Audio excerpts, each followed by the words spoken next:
My name is Elizabeth, and I am a first-year horn major at the Curtis Institute of Music. I began the horn, I think in 2012, which would be almost 12 years ago at this point. I would do like 1 or 2 assignments every day just to keep my practicing up, but once it came time for district band at Allstate, I would be doing probably like 10 to 15 minutes of it, and that would help me with auditions.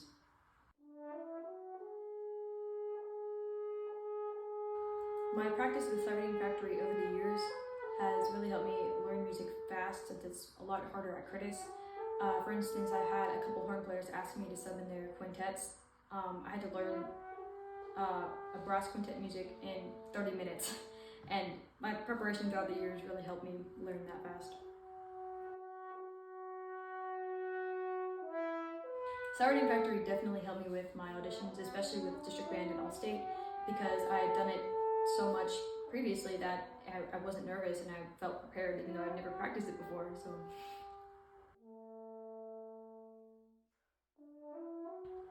I definitely recommend SightReading Factory for young musicians, because you can customize the levels and you can start wherever your students are at. Like, it can literally just be whole notes on the same note and they'll be able to do it, and eventually you can ramp it up and they'll just be soaring before you know it.